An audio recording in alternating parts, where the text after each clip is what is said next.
ہاں جی، اور کیا کیا ان کے ساتھ نہیں کیا جاتا، اور کہاں سے ان کے امتحان شروع ہو جاتے ہیں اور آخری عمر تک ان کے امتحان رہتے ہیں.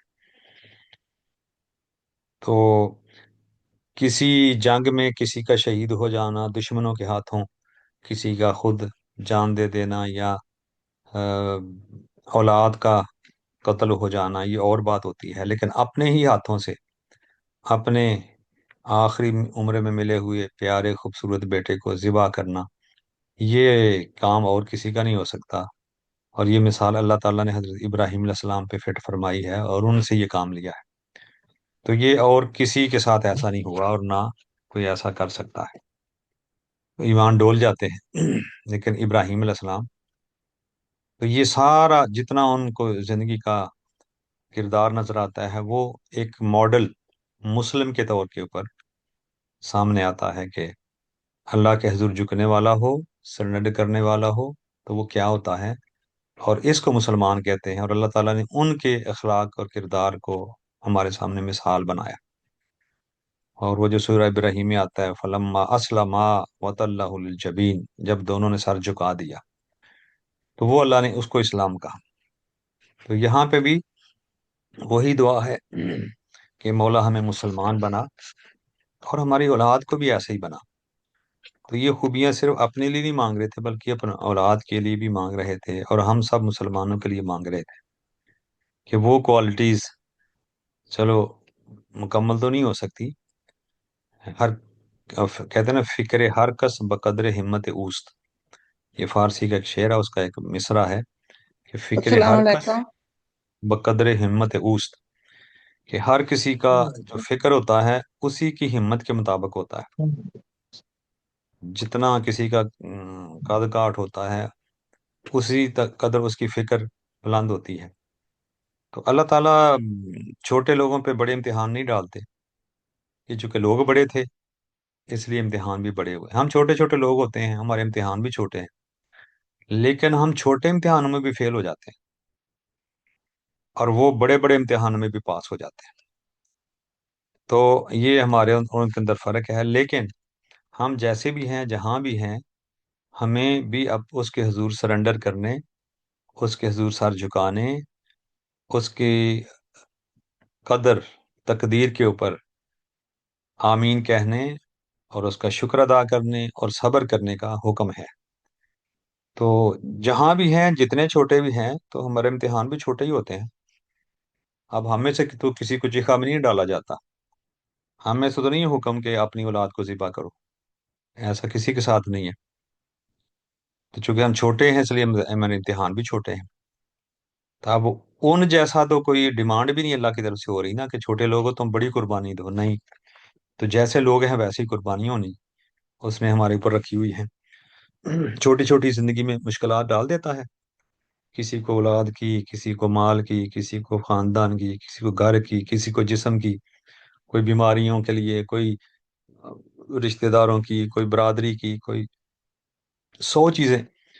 اللہ تعالیٰ چھوٹے چھوٹے ہمارے امتحان ڈال دیتا ہے اور ہمیں پرکھتا ہے. تو وہاں پہ ہمیں اس لیول پہ صبر کرنا ہے تو ہمیں اللہ تعالیٰ اجر عظیم عطا فرما دیتے ہیں. تو یہ ہمیں درس ملتا ہے یہاں پہ کہ اس کا حضور سر جھکانا اور اس کی رضا پہ راضی رہنا اور اس کی رضا پہ خوش رہنا، یہ، اور آرنا مناسکنا، اور جو ہماری ذمہ داریاں ہیں ان کو نبھانا.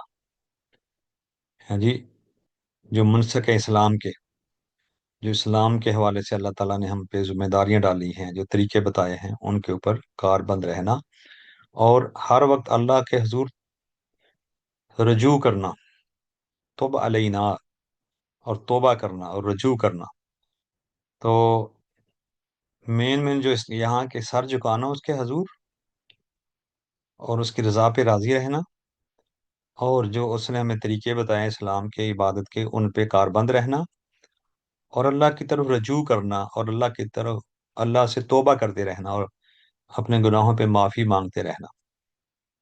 تو یہ ابراہیم علیہ السلام کی سنت کے اندر یہ ہمیں چیزیں ملتی ہیں، اور اس کو قرآن کا حصہ بنایا اور اس کو ہمارے لیے سنت چھوڑ دیا اور ہمارے لیے رہنما کے طور پر چھوڑ دیا.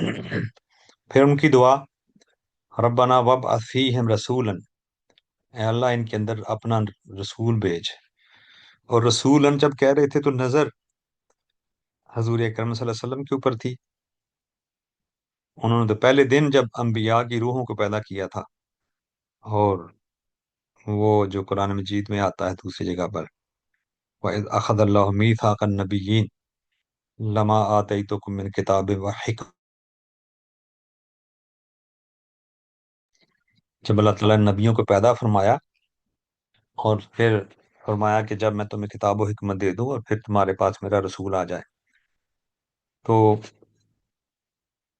شیخ عبد الحق محدث دہلوی فرماتے ہیں کہ جب انبیاء کی روحیں جمع ہوئیں اور ان کے اوپر ایک نور چمکا جس نے پوری انبیاء کی مجلس کو روشن کر دیا، وہ پہلے ہی نور تھے، انبیاء کی مجلس بھی نور کی مجلس تھی، انبیاء کی روحیں تھیں، اور جب ان کے اوپر نور مصطفیٰ چمکا اور حضور کا نور، حضور تشریف لائے، تو وہ محفل جو آلریڈی نور کی تھی وہ نور میں نہا گئی، یعنی ایک چکا چوند روشنی آ گئی۔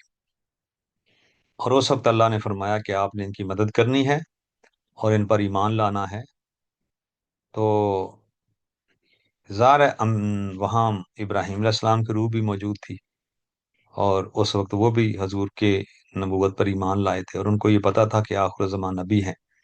تو جب یہ سبحان کہہ رہے اللہ، تھے سبحان ربنا وابعث فیہم رسولا، اے اللہ ان میں وہ رسول بھیج، تو وہ رسول ابھی تو حضور نہیں آئے تھے دنیا میں، یہ ابراہیم علیہ السلام کی دعا ہے۔ اور اس وقت حضرت ابراہیم علیہ السلام کی توجہ ادھر تھی کہ وہ جو تیرا آخر زمان نبی ہے، جو محمد مصطفیٰ ہیں، اور جو سب نبیوں کے سردار ہیں، اور جن پر نبی ایمان لائے اور جن کی نصرت کا وعدہ کیا، ابراہیم علیہ السلام کی نظر اس وقت بھی جب یہ دعا کر رہے تھے تو حضور اکرم صلی اللہ علیہ وسلم پر تھی۔ تو یہ دعا کر رہے تھے کہ ان کے اندر وہ رسول بھیج۔ تو جب توجہ حضور کی طرف آئی ابراہیم علیہ السلام کی دعا کرتے ہوئے، تو حضور شیخ علیہ السلام فرماتے ہیں تو اس وقت یہ جو مقام ابراہیم پتھر ہے، اس کے اوپر آپ کھڑے تھے اور دعا کر رہے تھے، اور جب حضور کی طرف توجہ فرمائی اور ان کے لیے دعا کی کہ وہ نبی اس اسماعیل کی اولاد میں بھیج، تو وہ پتھر حضور کا نام، حضور کا ذکر سن کر وہ پتھر نرم ہو گیا، اور ابراہیم علیہ السلام کے قدم اس کے اندر 3 انچ تک گھس گئے۔ تو یہ اللہ تعالیٰ نے اس پتھر کو توفیق دی، اور یہ بھی ثابت ہوتا ہے کہ جب حضور کا ذکر آتا ہے تو پتھروں کے دل بھی موم ہو جاتے ہیں، اور اگر حضور کا ذکر آئے اور انسان کا دل موم نہ ہو اور محبت میں رقت نہ آئے، تو پھر ہمیں سوچنا چاہیے کہ کیا ہم ان پتھروں سے بھی گئے گزرے تو نہیں ہیں۔ تو مقام ابراہیم، وہ حضور کا ذکر سن کے، یہ دعا سن کے ربنا وابعث فیہم رسولا منہم، جو انہی میں سے ہو، اسماعیل علیہ السلام کی اولاد میں سے، یتلو علیہم آیاتی کا، تیری آیتیں تلاوت کرے، وَيُعَلِّمُهُمُ الْكِتَابَ وَالْحِکمہ، اور ان کو کتاب و حکمت کی تعلیم دے، وَيُزَكِّيهِمْ، اور ان کا تزکیہ کرے۔ تو یہ مقاصد نبوت ہیں سارے، ہر نبی یہی کام کرتا آیا، لیکن جو بھی نبی کام کرتے آئے وہ آقا صلی اللہ علیہ وسلم نے ان کو مکمل تکمیل تک پہنچایا، یعنی مکمل کیا۔ سب نبیوں میں علم دیا ہوگا، لیکن حضور نے وہ علم مکمل کیا۔ نبیوں نے بھی حکمت دی انسانیت کو، مگر حضور نے اس کو مکمل کیا۔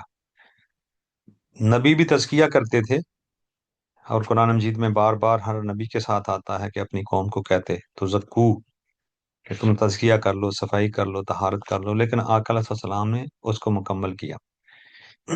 یعنی ہر خیر جو ہر نبی اپنی امت کو دیتا تھا وہ جزوی تھا، اور آقا علیہ السلام کے پاس جو وہ جزوی تھا وہ حضور کے پاس آ کر کلی ہو گیا، وہ تھوڑا تھوڑا تھا حضور کے پاس آ کر مکمل ہو گیا۔ جیسے فرمایا الیوم اکملت لکم دینکم واتممت علیکم نعمتی وردیت لکم الاسلام دینا۔ الیوم اکملت لکم دینکم، آج ہم نے دین مکمل کر دیا ہے جی۔ الیوم اکملت لکم دینا، تو دین تو سب نبی کے لے کے آئے، لیکن کسی کے پاس مکمل نہیں تھا، تھوڑے تھوڑے اجزاء تھے۔ لیکن حضور کے پاس آ کر وہ جو دین اسلام چلتا آ رہا تھا، اب دیکھیں نا، ابراہیم علیہ السلام بھی جگہ جگہ مسلمان ہونے کی دعا کر رہے ہیں، تو مسلمان تھے وہ، تو سب نبی مسلمان تھے، لیکن وہ تھوڑا تھوڑا اسلام تھا۔ لیکن اللہ نے فرمایا الیوم اکملت لکم دینکم، آج ہم نے آپ پر دین مکمل کر دیا، واتممت علیکم نعمتی، اور نعمتیں سب نبیوں کو دی تھی مگر آپ کے اوپر آ کر ہم نے تمام کر دی ہیں، یعنی مکمل کر دی ہیں۔ مطلب کہنے کا یہ ہے محبوب، ہم نے آپ کو سارا کچھ دے دیا۔ اب جو بھی نعمت ہے اللہ کی، یہ بڑا ایمان فروز نقطہ ہے کہ جو بھی نعمت ہے اللہ تعالیٰ کی، وہ اللہ نے حضور پر مکمل کر دی، یعنی ساری حضور کے ہینڈ اوور کر دی۔ تو ساری نعمتیں اللہ تعالیٰ نے حضور کو دے دی، اتمم تو علیکم نعمتی، تمام کر دی، مکمل کر دی۔ اب سب نعمتیں، یعنی اللہ خالق ہے نعمتوں کا، لیکن اللہ نے حضور کو مالک بنا دیا، یعنی دے دی اور حضور مالک بن گئے۔ اب حضور نے خود فرمایا کہ انما انا قاسم واللہ یؤتی، حدیث پاک جو بڑی مشہور حدیث پاک ہے کہ اللہ، انما انا قاسم، بے شک میں ہی تقسیم کرتا ہوں، واللہ یؤتی، اور میرا اللہ مجھے عطا کرتا ہے، یعنی اللہ مجھے دیتا ہے اور میں دنیا میں تقسیم کرتا ہوں۔ اور اللہ کیا دیتا ہے اس آیت میں بتا دیا کہ میں کیا دیتا ہوں، کہ اکملت لکم دینکم اتممت علیکم نعمتی، تو اللہ کی ساری نعمتیں اللہ نے حضور کو دے دی ہیں، سبحان اللہ، حضور کو مالک بنا دیا ہے، وہ انما انا قاسم، اور میں پھر آگے تقسیم کرتا ہوں۔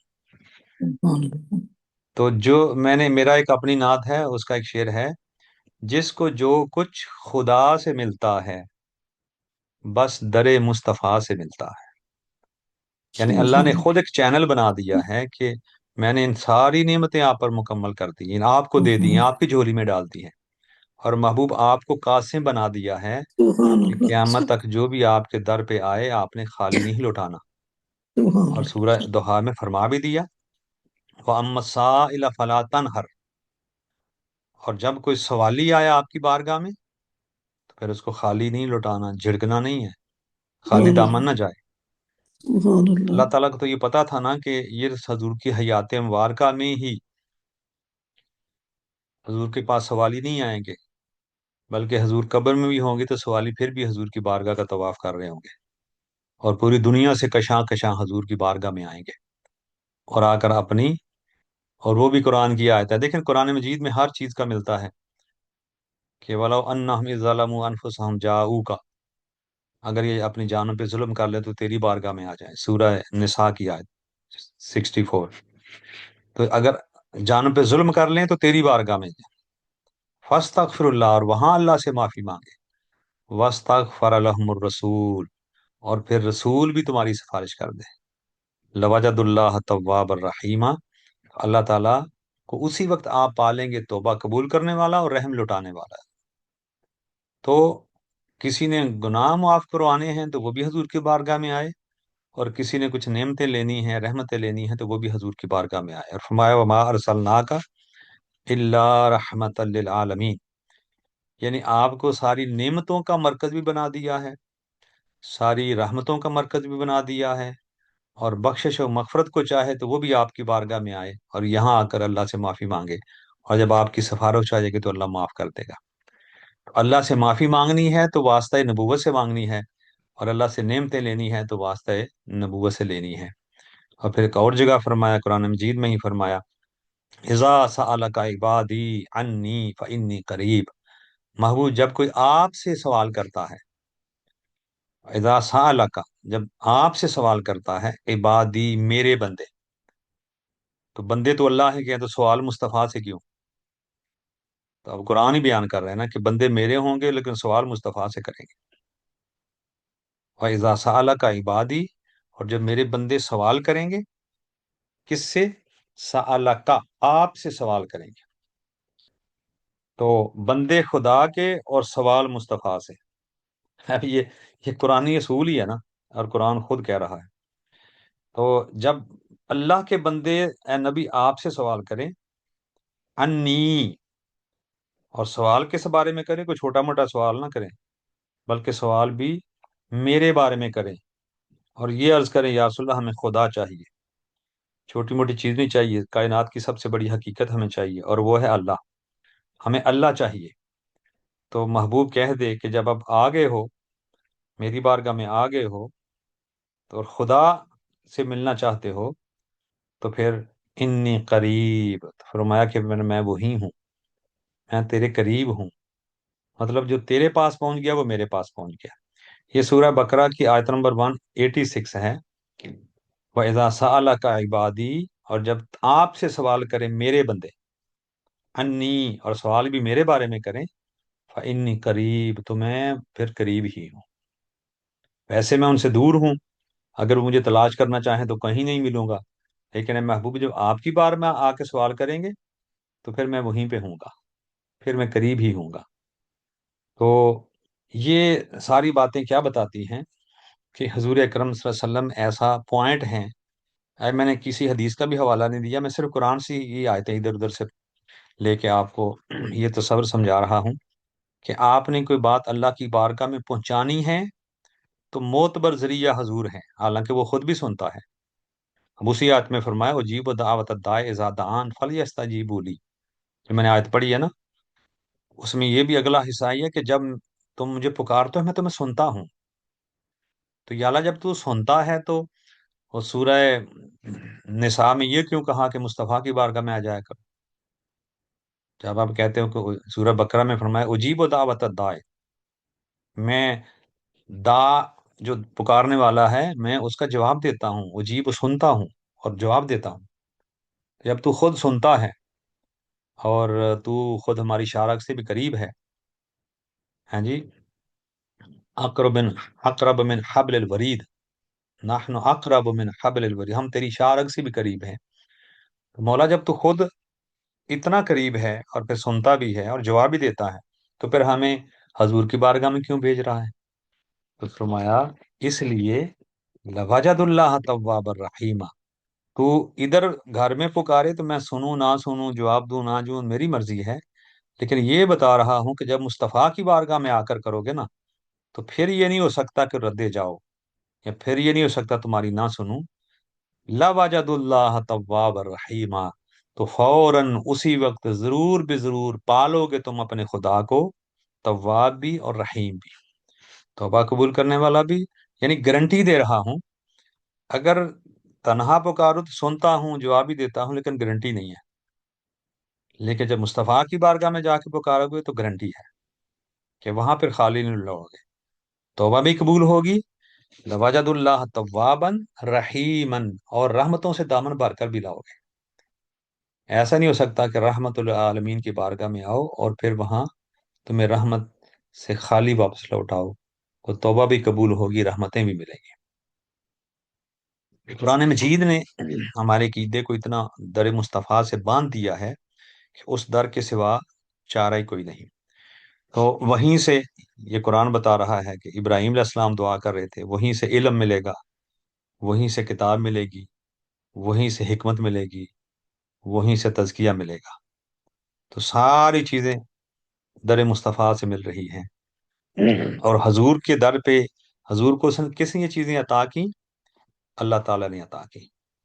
آپ دیکھیں کہ دنیا کی ساری نعمتیں، جتنی بھی نعمتیں ہیں، آپ ان کو ایک سائڈ پہ رکھ لیں، اس میں اپنی جان، مال، گھر بار، عزت، آبرو، بچے، بچوں کے بچے، بزرگ، بزرگوں کے بزرگ، محل، کوٹھیاں، کاریں، ہر چیز ایک طرف رکھ لیں، لیکن ایک طرف یہ چار چیزیں رکھ لیں، ہیں جی، یتلو علیہم آیاتی کا، وَيُعَلِّمُهُمُ الْكِتَابَ وَالْحِكْمَةَ وَيُزَكِّيهِمْ، یہ چار چیزیں، تعلیم کتاب، ہاں جی، تلاوت آیات، تعلیم کتاب، تعلیم حکمت اور تزکیہ، یہ چار چیزیں۔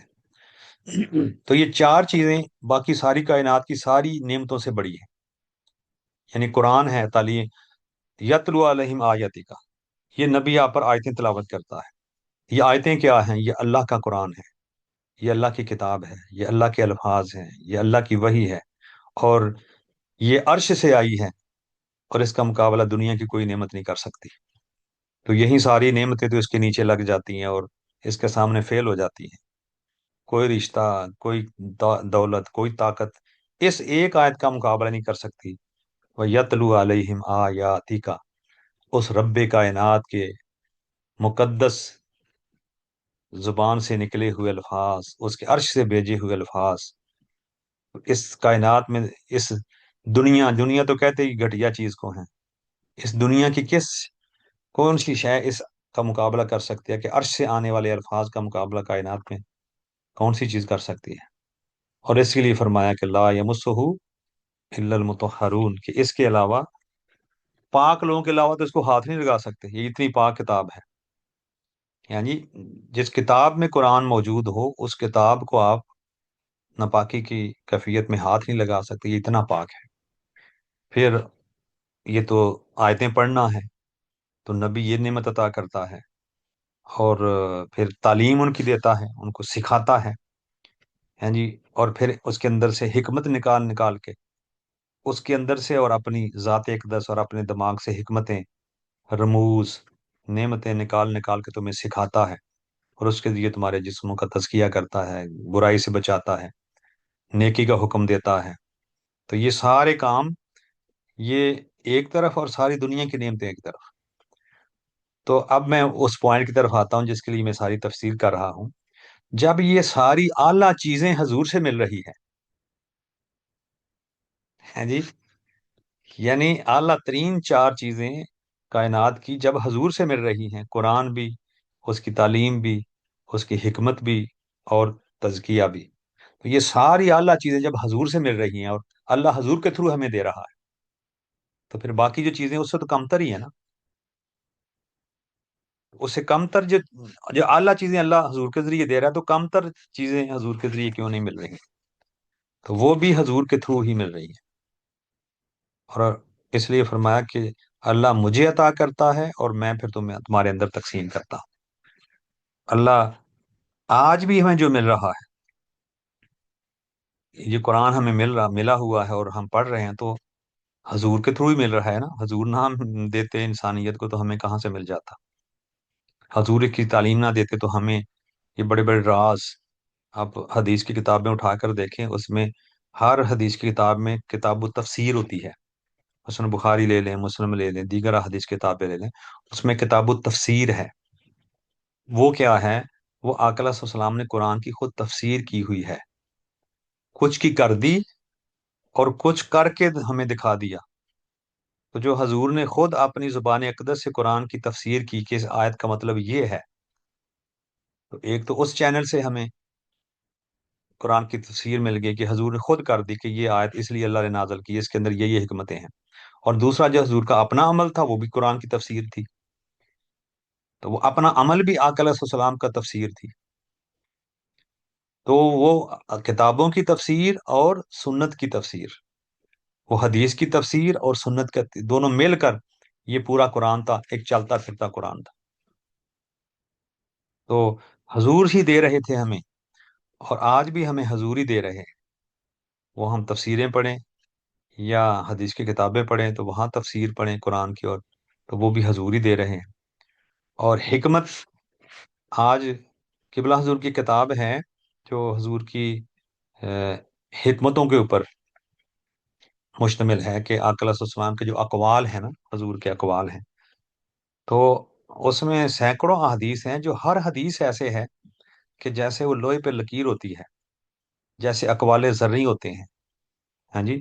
تو اقوال زرعی ہیں حضور کے، اور دنیا میں کوئی شخصیت ایسی نہیں جس کے اتنے اقوال زرعی ہو. یعنی ایسی کوئی شخصیت نظر نہیں آتی کہ آپ دیکھیں کہ جس کے سینکڑوں اقوال زرعی بن جائے. جیسے میں ایک مثال دوں، من تواضع للہ فقد رفعہ اللہ، کہ جس نے تواضع کی، عاجزی کی، انکساری کی، اللہ نے اس کی عزت بڑھا دی. اب یہ ایسے ہے کہ لوہے پہ لکیر ہے کہ جو عاجزی کرتا، جو تکبر کرتا ہے، اللہ اسے ذلیل کرتا ہے، کیونکہ تکبر اللہ کی شان ہے. اور جو عاجزی کرتا ہے، انکساری کرتا ہے، اللہ اس کی عزت بڑھا دیتا ہے. تو یہ ایک قول ہے. پھر ارحم من فی الارض یرحم کا من فی السماء، حدیث پاک. تم زمین والوں پہ رحم کرو، خدا تم پہ رحم کرے گا۔ ہاں جی۔ تو یہ ایسی حدیثیں ہیں کہ جو زبان زد عام و خاص ہیں اور حکمت پر مبنی ہیں، جو انسان سوچ بھی نہیں سکتا، اتنی حکمت اللہ تعالیٰ نے اس کے اندر رکھی ہے۔ تو یہ حکمت سکھاتے ہیں، اور یزکیہم، اور تمہیں تزکیہ سکھاتے ہیں۔ اور تزکیہ ایک ایسی چیز ہے کہ جو اسلام کا نچوڑ ہے، کہ ہر گندگی سے، وہ زبان کی ہو، قول کی ہو، فعل کی ہو، دل کی ہو، ظاہری ہو، باطنی ہو، تو ہر گندگی سے یہ رسول نکال کے انسانیت کو تزکیہ سکھاتا ہے اور صفائی سکھاتا ہے۔ تو تزکیہ و طہارت، یہ دو لفظ قرآن میں استعمال ہوتے ہیں۔ تو تزکیہ یہ داخلی جو طہارت ہے اس کے لیے استعمال ہوتا ہے، اس لیے بار بار قرآن پاک میں یزکا، یزکی، تزکیاتن، اس کے بہت سی جگہوں پر اللہ رب العزت تزکیہ کے بارے میں ارشاد فرمایا۔ تو یہ قرآن مجید میں 20 مقامات پر اور یہ تزکیہ کا لفظ آیا ہے۔ تو یہ اس لیے ہے کہ انسان اپنے اخلاق اور کردار کو پاک کر لے، دماغ کو پاک کر لے، دل کو پاک کر لے۔ ہاں جی۔ تو اندر کے صفائی کو تزکیہ کہتے ہیں، اور باہر کی صفائی، جس میں جسم کی صفائی ہے، کپڑوں کی صفائی ہے، اپنے ماحول کی صفائی ہے، گھر کی صفائی ہے، جہاں آپ کے کمرے کی صفائی ہے، آپ کے ارد گرد جو چیزیں ہیں وہ ان کی صفائی ہے۔ یہ جو فزیکل جو چیزیں آپ کی، جو وجود سے، گھر سے، جہاں آپ جاب کرتے ہیں وہاں پہ، جس کمرے میں رہتے ہیں اس کمرے کے اندر، جس گھر میں رہتے ہیں اس گھر کے اندر، آپ کہیں بیٹھیں، بس میں جا رہے ہیں تو وہاں دیکھیں، کسی مجلس میں ہو وہاں دیکھیں، مسجد میں جائیں تو وہاں صفائی کریں۔ تو یہ جو صفائی ظاہری اور فزیکل ہے، اس کو طہارت کہتے ہیں۔ ہاں جی۔ یہ وضو ہے یہ بھی طہارت میں آتا ہے، اور اس طرح غسل جو ہے یہ بھی طہارت میں آتا ہے، کیونکہ اس سے جسم صاف ہوتا ہے۔ آپ کپڑے چینج کرتے ہیں وہ بھی طہارت میں آتا ہے، آپ کمرے کی صفائی کریں وہ بھی طہارت میں آتا ہے۔ تو ظاہری ساری صفائیاں طہارت میں آتی ہیں، اور باطنی صفائیاں تزکیے میں آتی ہیں۔ اب جھوٹ چھوڑ دے کوئی، جھوٹ نکال دے، تو یہ تزکیے میں آتا ہے۔ ہاں جی۔ اسی طرح کسی کے بارے میں برا نہیں سوچنا، قرآن مجید کا حکم ہے کہ ظن المؤمنین خیرہ، دوسروں کے بارے میں اچھا سوچا کریں، اچھا گمان رکھیں، اچھا خیال رکھیں۔ اگر برا رکھیں گے تو یہ گندگی ہے، اگر اچھا رکھیں گے تو یہ تزکیہ ہے۔ اسی طرح مطلب ہے، اور بھی جو اعمال کے اندر ہیں، افعال کے اندر ہیں، دل کے اندر ہیں، خیالات کے اندر ہیں، جب آپ بری چیز دیکھتے ہیں، مثلا کوئی فلم بری دیکھتا ہے، ڈرامے دیکھتے ہیں لوگ، تو یہ مطلب ہے جو تمہارے دل کو ناپاک کر دیتی ہے، یہ خلاف تزکیہ ہے، نجاست ہے، یہ نجاست باطنی ہے۔ اور اسی طرح بری چیزیں سننا، کوئی گانے سننا، کوئی ایسی چیزیں سننا جو شرع کے خلاف ہوں، تو وہ بھی تزکیے کے خلاف ہے۔ طہارت کے خلاف وہ ہوگی جو ظاہری چیز ہوگی، اس کو نجاست کہتے ہیں۔ ہاں جی۔ تو لیکن جو اندر کی چیزیں ہیں، جس سے انسان کا دل صاف ہوتا ہے، دماغ صاف ہوتا ہے، نیت صاف ہوتی ہے، اخلاقیات، انسان کی اخلاقیات بدلتی ہیں، وہ سارا تزکیے کے اندر آتا ہے۔ تو ظاہری جو طہارت ہوتی ہے اس کے بارے میں اللہ پاک نے ان اللہ یحب التوابین و یحب المتطہرین، اب یہ آیت جو ہے وہ اللہ رب العزت نے کئی جگہ ارشاد فرمائی۔ تو یحب التوابین، کہ اللہ تعالیٰ توبہ کرنے والوں کو پسند کرتے ہیں۔ ہاں جی۔ توبہ کا مطلب کیا ہے کہ آپ کے جو اندر کے گناہ ہیں وہ جب آپ کے صاف ہو جاتے ہیں تو تزکیہ مل جاتا ہے۔ تو تزکیہ، توبہ سے تزکیہ نصیب ہوتا ہے۔ اسی طرح سورہ بقرہ ہی کی آیت نمبر 220 ہے، ان اللہ یحب التوابین و یحب المتطہرین۔ اللہ تعالیٰ توبہ محبت فرماتے ہیں توابین سے۔ توبہ کیا ہے؟ گناہوں سے توبہ۔ اور جب گناہوں سے توبہ ہو گئی تو تزکیہ ہو گیا۔ تو توبہ اور تزکیہ کا بڑا آپس میں تعلق ہے۔ اور طہارت وہ ظاہری ہے، ان اللہ یحب التوابین و یحب المتطہرین۔ توبہ کے ذریعے تزکیہ نصیب ہو گیا، یعنی اندر کی صفائی ہو گئی۔ وَيُحِبُّ الْمُتَطَّهِرِينَ، اور وہ طہارت والوں کو پسند کرتا ہے۔ اور طہارت کیا ہے؟ باہر کی صفائی۔ یعنی اللہ فرما رہے ہیں کہ مجھے وہ بندہ پسند ہے، میں اس سے محبت کرتا ہوں جس کا باطن بھی پاک ہو، جس کا ظاہر بھی پاک ہو۔ تو ظاہر و باطن کی صفائی جو یہ کر لیتا ہے تو پھر اللہ کا محبوب بن جاتا ہے، وہ اللہ تعالیٰ کا پیارا بن جاتا ہے۔ ہاں جی، تو یہ صفائی جو ہے نا، یہ اللہ کو بڑی پسند ہے۔ تو تزکیہ کیا ہے؟ یہ صفائی ہے باطن کی، اور جو طہارت ہے وہ صفائی ہے ظاہر کی۔ تو ان دونوں میں سے کم کوئی نہیں ہے۔ اگر آپ اندر کی تو صفائی کر لیں، میں نے اخلاق اچھے کر لیں، لیکن باہر جسم گندا ہو تو پھر بھی اللہ کو پسند نہیں ہے۔ یہ ایسے ہی ہے جیسے آپ نے گھر کے اندر سے تو صفائی کر کے گھر کے باہر پھینک دی۔ آپ کے دروازے کے سامنے گندگی ہے، آپ کے گلی میں گندگی ہے، محلے میں گندگی ہے۔ اندر کی صفائی کس کام آئے گی؟ جب آپ باہر نکلیں گے تو آپ کو وہ خرابیاں نظر آئیں گی، بدبو آئے گی، تو پھر اندر کی صفائی کہاں گئی؟ ہمیشہ اندر تو نہیں رہنا ہوتا ہے، انسان نے باہر بھی تو نکلنا ہوتا ہے۔ تو اچھے طاہر لوگ وہی ہوتے ہیں جو اپنے اندر بھی صفائی کرتے ہیں اور باہر بھی صفائی کرتے ہیں۔ تو اندر کی صفائی کا بھی خیال رکھے انسان، اخلاق کردار اچھا ہو جائے، زبان اچھی ہو جائے، صبر آ جائے، شکر آ جائے، جتنی یہ سیرت کی کوالٹیز ہیں نا یہ ساری، اور جو خرابیاں ہیں اخلاق کی، وہ ساری تزکیہ کے ساتھ تعلق رکھتی ہیں۔ اخلاق کی اچھائیاں اور اخلاق کی برائیاں، جس میں برائیوں میں جھوٹ ہے، چگلی ہے، حسد ہے، ہاں جی، اس طرح کی جو چیزیں ہیں وہ ساری اخلاقی برائیاں یہ تزکیے سے تعلق رکھتی ہیں، کہ تزکیہ خراب کرتی ہیں۔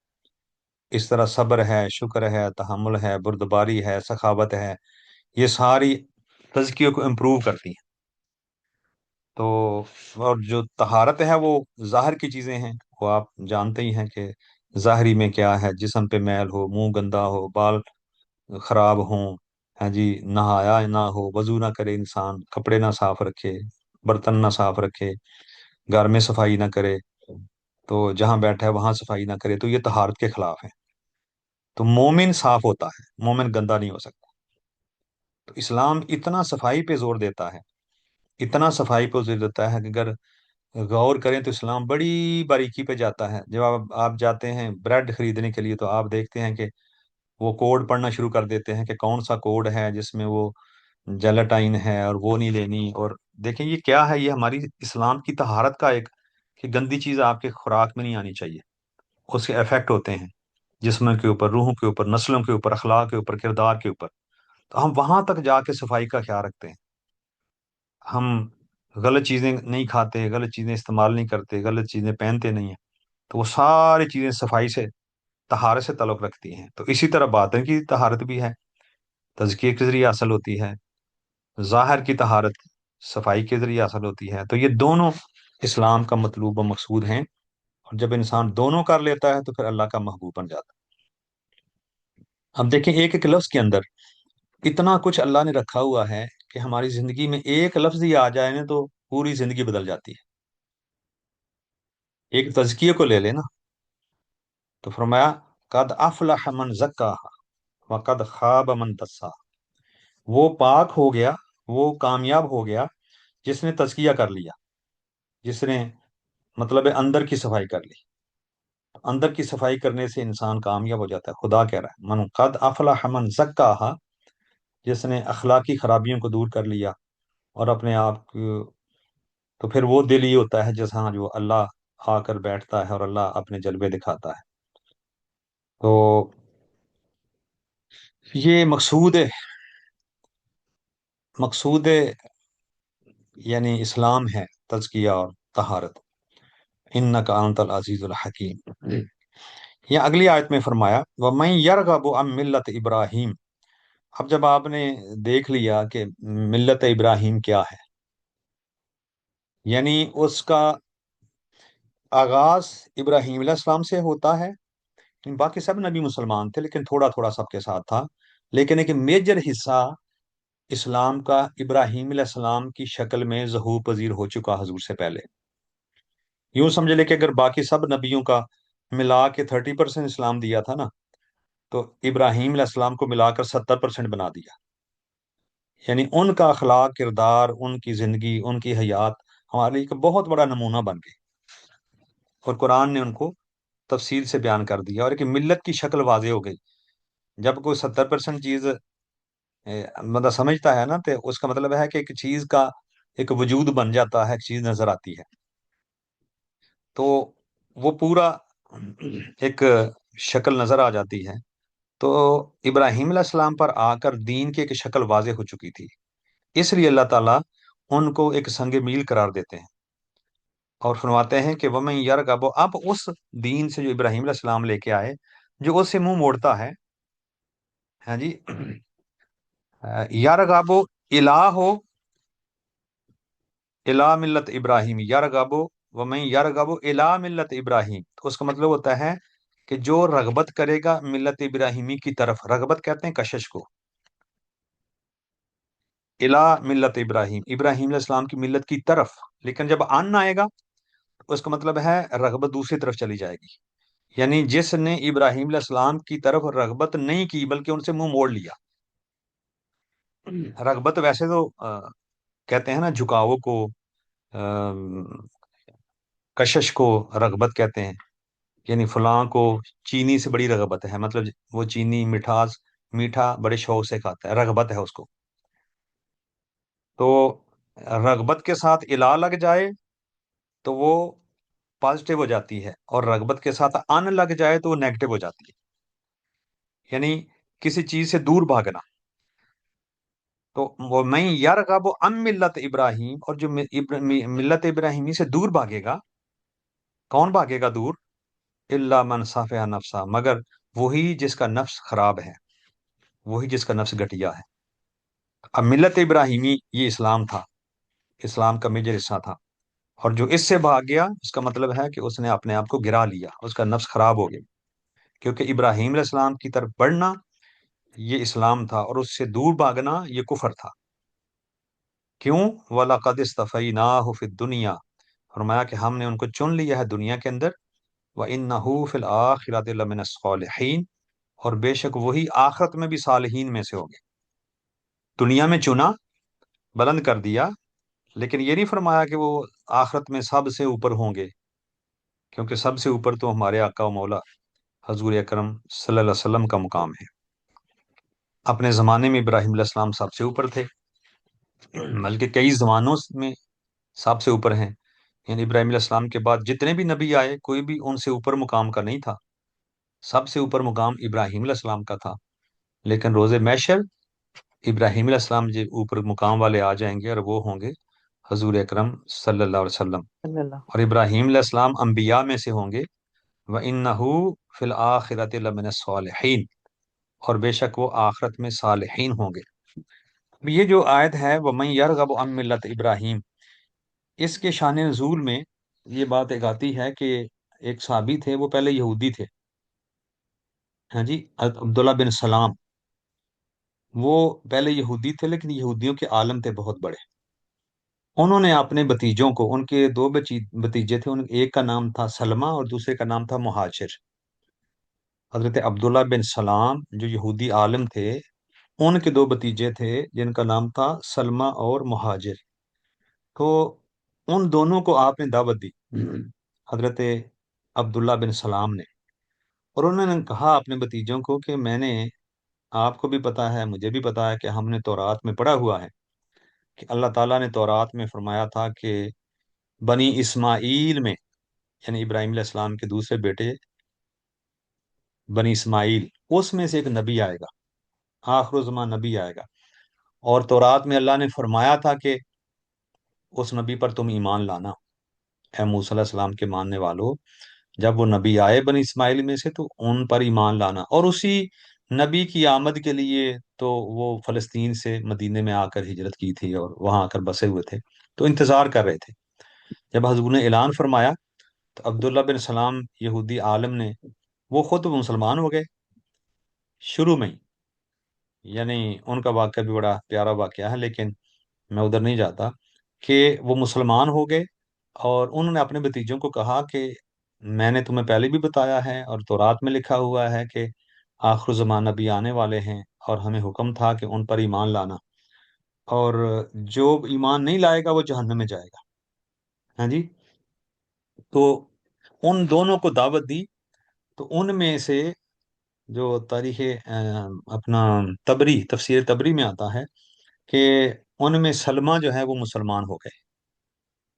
ان کو جب تورات سے بھی مل گیا اور ان کے چچا نے بھی، جو عالم تھے، انہوں نے بھی کہا، تو وہ سلمہ مسلمان ہو گئے، لیکن مہاجر مسلمان نہیں ہوا، اس نے انکار کر دیا۔ اور آتا ہے کہ یہ جو آیت ہے وَمَن يَرْغَبُ عَن مِّلَّةِ إِبْرَاهِيمَ إِلَّا مَن صَفِحَ نَفْسَهُ، تو یہ اس وقت نازل ہوئی، یعنی اس مہاجر کے اوپر جس کا نام مہاجر تھا، وہ یہودی تھا، اور عبداللہ بن سلام کے کہنے کے باوجود بھی، ان کے سمجھانے کے باوجود بھی، سلمان نے اسلام قبول کر لیا، اور وہ جو مہاجر تھا اس نے قبول نہیں کیا۔ تو یہ آیت ان کو سنانے کے لیے اتری، وَمَن يَرْغَبُ عَن مِّلَّةِ إِبْرَاهِيمَ، اور جس نے ابراہیم علیہ السلام کی ملت سے روگردانی کی، إِلَّا مَن صَافِحَ نَفْسَهُ، مگر یہ کہ اس نے اپنے آپ کو گرا لیا، وہ حماقت کر رہا ہے، بے وقوفی کر رہا ہے، اور اپنے آپ کو جہالت کے کنویں میں گرا رہا ہے، کیونکہ یہ ابراہیم علیہ السلام کی کمانڈ تھی، وَلَقَدْ اصْطَفَيْنَاهُ فِي الدُّنْيَا وَإِنَّهُ فِي الْآخِرَةِ لَمِنَ الصَّالِحِينَ، اور بے شک ہم نے ابراہیم علیہ السلام کو دنیا میں بھی چن لیا ہے اور آخرت میں بھی وہ صالحین میں سے ہوں گے۔ وَإِذْ قَالَ لَهُ رَبُّهُ أَسْلِمْ، اور جب ان کے رب نے ابراہیم علیہ السلام کو فرمایا تھا اسلم، اے ابراہیم سر جھکا دو، اسلم سر جھکا دو، قال اسلمت لرب العالمین، تو انہوں نے عرض کیا تھا مولا کے حضور، کیا مولا میں تیرے حضور سر جھکاتا ہوں، جو تو کہے گا میں وہ سنتا ہوں، جو تو کہے گا وہ مانتا ہوں۔ تو یہ ابراہیم علیہ السلام کا بار بار اسلم، اسلمت لرب العالمین، اسلام لے آ، میں اسلام لے آیا اللہ اللہ کے لیے۔ تو آپ دیکھتے ہیں کہ پہلے بھی ربنا وجعلنا مسلمین لک ومن ذریتنا امتا مسلمتا لک، تو آپ دیکھتے ہیں کہ ابراہیم علیہ السلام اور اسلام کا کتنا کہاں کہاں ذکر آیا ہے، اور کہاں کہاں اس کی تشریح کے طور پر، اساسی طور پہ کہاں کہاں اسلام کو اور ابراہیم علیہ السلام کا اکٹھا ذکر آیا ہے۔ تو اس لیے کہ اسلام ابراہیم علیہ السلام سے ایک واضح شکل میں ایک دین کی صورت میں موجود تھا، اگرچہ مکمل نہیں تھا، لیکن واضح دین اسلام کی شکل میں موجود تھا، اور ابراہیم علیہ السلام مسلمان تھے۔ آگے بھی جب آیتیں آئیں گی نا، یہ اگلی آیت میں بھی یہ دیکھیں، یہ تو دوسرے ہیں نا، اسماعیل علیہ السلام کی اولاد نہیں ہے، یہ اسحاق علیہ السلام کی اولاد ہے۔